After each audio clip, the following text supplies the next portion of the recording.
Welcome into First Pitch for Wednesday, May 31st. I am Drew Martin, joined by Jimmy Adams, Bryan Leonard, and Robbie Vino of WagerTalk.com. We got a full Wednesday slate here, guys, with some early games, so do note that. You might not be able to wait too long to get in your bets, some night games as well. But we got big game breakdowns, best bets coming to you with our leadoff hitter here, Jimmy Adams, WagerTalk.com. Jimmy, I'm seeing big game breakdown, the Brewers and the Blue Jays. What are you looking to do north of the border? So, Drew, we are headed to Canada for today's big game breakdown as the Blue Jays and Brewers continue their series in Toronto.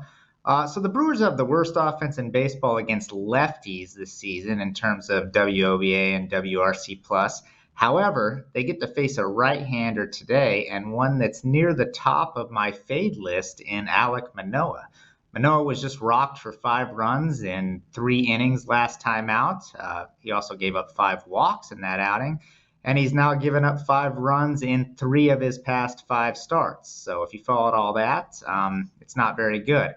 He now has a FIP of 6.16, a terrible strikeout to walk ratio, a WOBA of 377, and a hard hit percentage of 43.4. If you're not really into analytics, just take my word for it. These are all terrible numbers.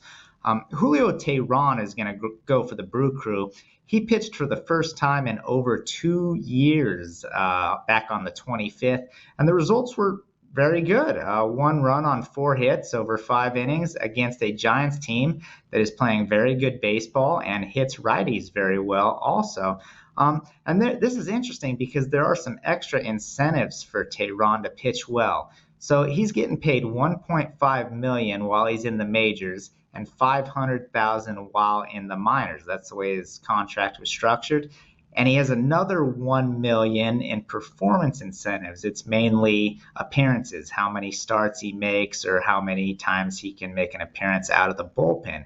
So that's an extra $1 million in salary for a guy that's been away from the game for 2 years. If anyone has motivation to pitch well, I think it would be Teheran. But nonetheless, the betting markets are giving way too much respect to Alek Manoah. It's too much chalk to be laying, and we're getting a very nice underdog price. I lean Brewers for today's big game breakdown. Good stuff from Jimmy Adams in our leadoff spot. We're heading to our 2-hole hitter here, Bryan Leonard. Bryan, what do you got for big game breakdown? Today for my big game breakdown, I'm going to take a look at the Tampa Bay Chicago Cubs game. And this has been an interesting series thus far because it's been all pitching. The Cubs come into this series struggling. They're still struggling offensively. But Tampa Bay's offense has been so good all season long, but they've been shut down by the Chicago Cubs pitching staff. And I really like the Cubs pitching staff, but I think Tampa Bay bounces back strongly today. Let's take a look at some of the numbers we're looking at for this matchup. Zach Eflin against Justin Steele. I'm a big Justin Steele fan, but he's been very lucky thus far.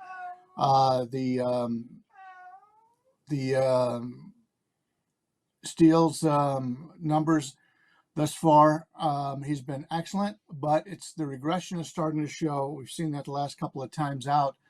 The earn-around indicators are showing xERA. We're seeing Eflin at 2.98, Steele at 3.22.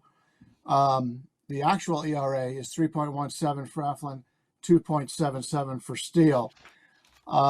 One of the things I always take a look at here is discipline and how they throw. Strikeouts per walk ratio minus walks. Eflin 21.3, Steele 15.6. He likes to play a little bit on the edges, and so far he's been fortunate in that regard, but that does lead to walks.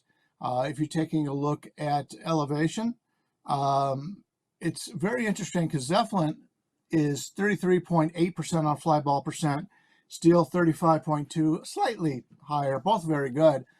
But take a look at home runs per fly ball percent. We got Zach Eflin 16.0, which is bad. Justin Steele 3.1. There's going to be some regression there in that one. Also take a look at the blast numbers and the barrel numbers, especially blast. Both guys are very good in blast.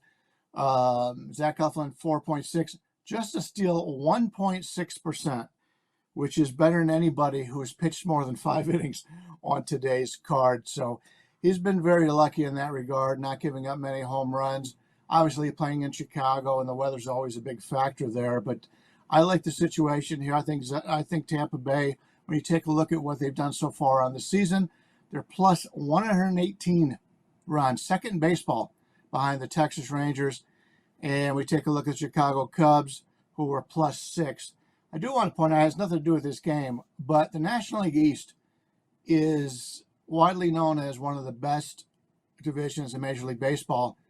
Only the Atlanta Braves have a plus run difference on the season.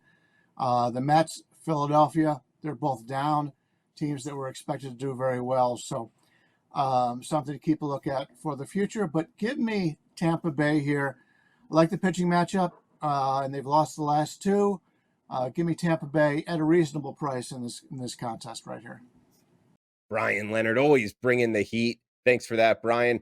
Heading to our power portion here of the lineup. And of course, Rob Vino, he knows his stuff on the diamond. Rob, what do you got for big game breakdown? Yeah, for today's big game breakdown, excuse me, I'm going to keep it relatively simple here, or at least what I thought was simple. I'm going to play the Angels White Sox game. First 5 innings, under 5 runs, due to the starting pitching in the matchup. May not at first glance look like a glamorous starting pitching matchup. However, both of these guys, in my estimation, in pretty good form at this point in time, especially Lance Lynn, who he's a guy that when he's hot, you want to be on Lance Lynn. And when he's cold, you want to fade Lance Lynn. There's really no middle ground with him. And right now, he's on a solid roll. Last 3 starts, 0 earned runs allowed against the Cleveland Indians, 2 runs allowed against the Kansas City Royals, 1 run allowed against the Detroit Tigers, all in the first 5 innings pitched. The White Sox have supported him real well in these most recent games, this 3-game set. So that would be a bit of a concern when you're playing under in the first 5. However, I'm going to defer to the Angels starter here, reliever Jaime Barria, who they've stretched out now to, I think, become a starter in the rotation. 64 innings pitched in a start against Boston 8 days ago. In that particular start, went 5 innings, recorded a 0.4 whip, a 0.00 whip, or 0.00 ERA, 0.40 whip, 6 strikeouts in that performance. Again, 64 pitches after being in relief most of the season. His prior outing to that is a shade misleading. It was a 10th inning stint where he came in relief, allowed 4 runs. None of those were earned. He only gave up 1 hit in that inning, 2 intentional walks. So the 2 walks that are in the box score were both intentional. And a fielding error out in left field against him really cost him in that game. But overall on the season, Barria's been tough. 1.55 ERA on the season, 0.93 whip, 28 strikeouts in 29 innings. And as far as extra base hits goes, he's only allowed 3 doubles and 2 home runs in his 29 innings pitched total. I think the 2 home runs is key. That's 1 home run every 14 and 2/3 innings. And the other side of that coin, Lance Lynn has only allowed 1 home run in his last 29 innings pitched. So you have 2 pitchers here starting the game who have kept the ball in the park. Lance Lynn's biggest problem at this point in time has been his tendency to walk guys. He even talked about that after his last start, saying he would have to be more economical going forward here. But the Angels aren't a big walk team. They're like 20th in Major League Baseball in walk percentage, only 8.6% of the time. So that may accommodate Lance Lynn here. The first 5 total is fairly high at 5.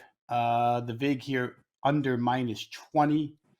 I think it's a pretty good play here. I like both starting pitchers to do their job against the offenses here. I don't want to get involved full game because don't like the looks of the bullpen and the bullpen availabilities on both sides. So we're going to go first 5 innings here. Angels at White Sox under 5 runs, -120.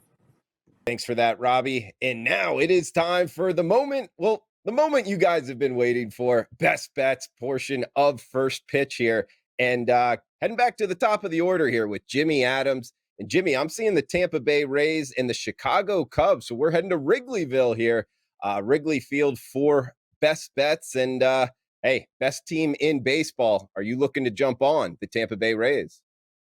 Yeah, thanks as always, Drew. And we are looking to the best team in baseball, headed to Wrigley Field as the Rays wrap up their series on the north side. As this is recorded Tuesday evening, Tampa is currently listed as rather short chalk, and I'll give a few thoughts as to why they are the right side in this game. So most of you know, as Drew mentioned at the top, the Rays have the best offense in baseball, number one in OPS, number one in runs scored, hits, home runs, RBIs. Sometimes they flip with the Rangers in a couple of those categories, but you get it, best offense in baseball. And Zach Eflin, look, he's been a bet-on pitcher all season without showing very many signs of regression. Last time out, Eflin, 7 innings strong, allowing just 1 run against a talented Blue Jays lineup, a team that we all agree is probably going to get better down the stretch. The Rays have won 8 of his 9 starts, and he's yet to allow more than 4 runs in any start this season. Important to me, because he's basically the model of consistency. He hasn't had that blow-up or those 2 blow-ups that you see from virtually every pitcher. And the consistency not likely to change here. Justin Steele's had a very good season. I don't want to take too much away from him, but there are some reasons to be concerned. He's given up at least 5 runs in 2 of his past 3 starts. He was just rocked by the Reds in his last start. And when I'm watching him, I think that he's too reliant on his 4-seamer. Steele he's basically a 2-pitch pitcher. He's going to throw a 4-seamer and he's going to throw a slider. He's using that 4-seamer 61.5% of the time with below average velocity. And that's just not going to go well against the best team in baseball. I've already laid the short number with the Rays, and I've advised my clients to do the same. Tampa Bay Rays for today's best bet. Best team in baseball. I knew it, Jimmy. Good stuff from Jimmy Adams. Check him out, wagertalk.com, where you can check out Bryan Leonard, guys, right at the website. Wednesday premium plays up and available. Bryan Leonard, what do you got for best bets, buddy? For our best bet today, I'm going to take a look at the San Diego-Miami game. Current numbers as we speak has got San Diego as the road favorite, slight road favorite, about a 115 range. I think that gives us some nice advantage here for Miami. Both teams have hit lefties well so far this season. Miami actually about 8% better than San Diego. Miami's a very good offense against lefties. Playing this game in Miami. Starting pitching, Blake Snell. Blake Snell's been a guy, you go back to his entire career, take a look at what he's done at home and what he has done on the road. He's clearly, no matter where he plays, pitches much better at home than he does on the road. That's something I always take a look at when looking at him. If I'm going to back San Diego Snell, he's got to be at home. If he's on the road, I'm looking to fade. Braxton Garrett, one of these guys that not many people know about. And they'll take a look at his ERA and everything this year, and it hasn't been good. But keep in mind, that was all from one start. He had a bad outing, and the management team decided to keep him out on the field, and he had to eat it up. He had to eat up the innings. And so his ERA is definitely much better than what it should be, or much worse than what it should be because of that. He comes in with a 4.5 ERA, but it was basically just the one start. So if you're taking a look at it, it's one of the things when you take a look at medians compared to averages, that kind of thing, you have to take a look at everything, because if you take off his best start and his worst start, he's a much better pitcher. And a lot of guys like to do that, so you got to throw out. Sometimes just guys don't have it. When I took a look at one of the reasons why I like to fade Snell is he walks too many batters. You take a look at the card today, and his ball percentage, the amount of balls compared to strikes he throws, 43.9%. That's like 56% balls, 56% strikes, 44% balls. That doesn't get it done. He's always trying to pitch around players.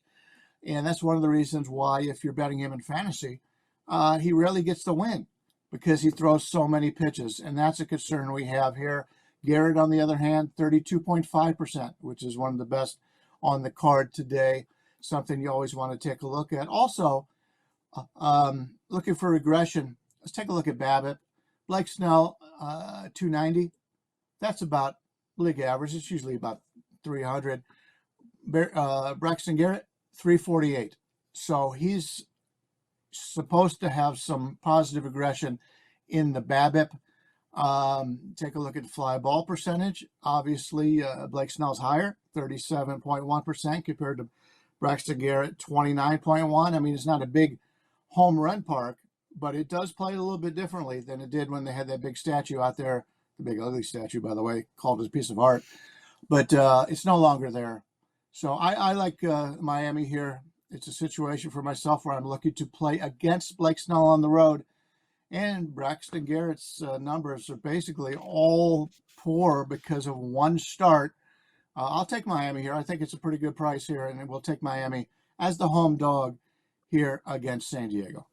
Last, certainly not least here, guys, we got Rob Vino. Check him out, wagertalk.com, at Rob Vino Sports on Twitter. Robbie, what do you got for best bets? Okay, for today's best bet, I'm going to roll with the Arizona Diamondbacks first 5-inning run line, minus 15 cents here, minus half a run. So many advantages here for Arizona, offensively, starting pitching wise. If we just get into the offensive end of this handicap, the Rockies have been the same exact team for 25 years now. They're very good at home offensively. They stink on the road. Their overall record on the road this year, 9-18. But when you look at their offensive numbers in context of the entire major leagues, they're 29th out of 30 teams in OPS. They're 29th out of 30 teams in slugging percentage. They're 28th in on base, 26th in batting average, 25th in walk percentage. And they have the fourth highest strikeout rate among major league teams when they're on the road. Almost 27% of the time they strike out. So again, road offense for Colorado, a huge problem, as opposed to a Diamondbacks offense, which ranks top 10 in multiple categories, whether it be home or overall this year. But just from a home perspective, number 7 in OPS, happen to be number 6 overall in Major League Baseball in that category. Number 9 in on-base percentage at home. Number 4 with a 275 team batting average right now are the Arizona Diamondbacks at home. Number 7 overall in that category. So the offensive disparity, huge in this game. Take a look at Arizona starter Tommy Henry. We need 5 innings out of him, which is what he's been mostly doing so far this season. Couple of things you'll look at here. You'll see he's on 3 days worth of rest. That's because he threw 10 pitches in relief on what was supposed to be his scheduled start day on Sunday. He threw relief in that game. It gives him 8 days since his last start, which was against the Philadelphia Phillies back on the 22nd of May. In that game, 5 2/3 innings pitched, only 6 base runners allowed, left the game with the lead, had 5 Ks. The 2 runs he allowed were both solo home runs to the Phils in a home run ballpark, Citizens Bank. 3 home starts overall this season for Tommy Henry. Pretty good. 21 innings pitched at home, 1.1 whip, 3.00 ERA. Only allowed 2 home runs in those 21 innings.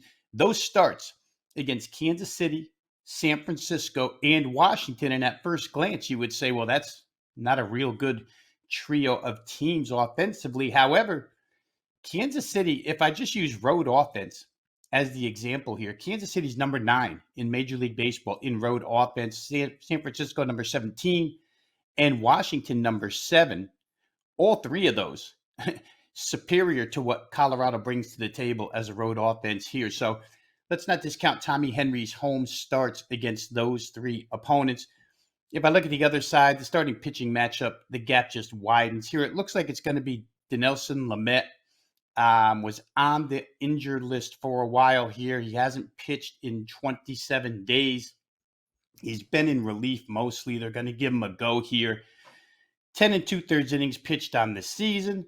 At He's got an ERA over 12 at this point in time, has not been effective whatsoever. He did pitch against Arizona a third of an inning on April the 28th, gave up 5 earned runs on 3 hits and 1 walk. Only took him 19 pitches to give up 5 runs to this team.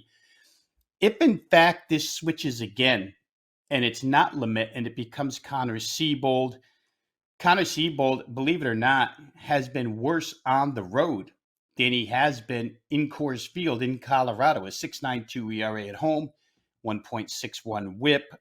He's had 2 starts on the road, 4 outings overall. So neither one of these guys that are listed to start here or could start for Colorado, a match for Tommy Henry. I don't think they're a match for the Arizona offense. Tommy Henry, his left-handed stuff plays pretty good here. If he does run into any difficulty at all this season, it would have been home runs, mostly on the road, not at home. As I mentioned, only 2 home runs at home. But Colorado's not a big road slugging offense. All their slugging percentage comes at home, not on the road. We're going to play this one as action simply because we don't want this to flip back to Connor Seabold and then not have the correct listed pitcher and lose our bet, or at least push on our bet.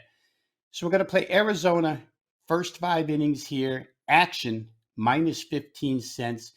If you want to list Tommy Henry, by all means do so. No objection to that, because Tommy Henry is who I'm counting on here to get the go for Arizona and to keep Colorado's offense quiet for 5 innings. But that's the way we're going to look at this one. Shorten it up first 5. Again, don't want to mess with bullpens here. Arizona does have, if you choose to go full, Arizona does have their 3 best arms available late innings here. So it might not be a bad way to go either, but I just prefer first 5 here. Lay half a run, minus 15 cents, Arizona over Colorado.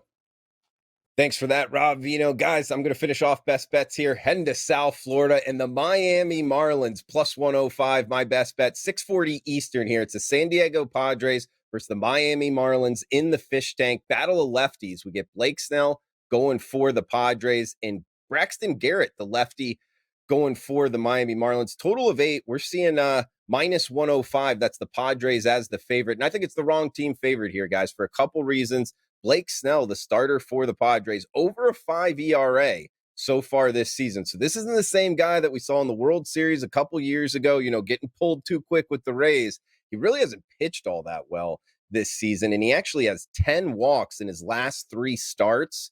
4 walks his last time out. If you've been watching the show, I love fading pitchers, having trouble finding the strike zone. Snell checks that box. And he's up against Garrett. If you don't know who Braxton Garrett is for the Marlins, he's a former first-round draft pick in 2016. It's taken him a little while to find it at the top level here in MLB, but he's starting to here, guys. His last 3 starts, only 3 earned runs total given up. So that's an average of just 1 earned run per start in his last 3. And that includes a trip to Colorado his last time out. So he's back at home, sea level here. Don't look now, but it's the second place Miami Marlins. Second place fish here up against the near last place San Diego Padres. The Friars have been the biggest money burners in the National League. They're down double-digit units on the season, meaning if you've been betting against them or if you've been betting on them, you've lost a whole lot of money. We're going to look to do it again here, guys. Miami Marlins been good at home. We're in the fish tank. We're going to look to back them here. Wrong team favored. The home dog is barking in the Miami Marlins. That's my best bet, guys. So that will do it for the show here. First Pitch, Wager Talk YouTube channel. If you're liking the content, subscribe to the channel, guys. And please smash the like button. It helps us out. And feel free to comment below any questions. We're more than happy to answer them here on First Pitch. And let's hear your best bets as well, guys. Just comment below in the reply section. So for Jimmy Adams, Bryan Leonard, Rob Vino, I am Drew Martin. We'll be back tomorrow. Thursday slate here. Welcome to June, by the way, as it is full force here in MLB. So get ready for an early show tomorrow. Thanks for tuning in. Smash that like button. Cash those tickets.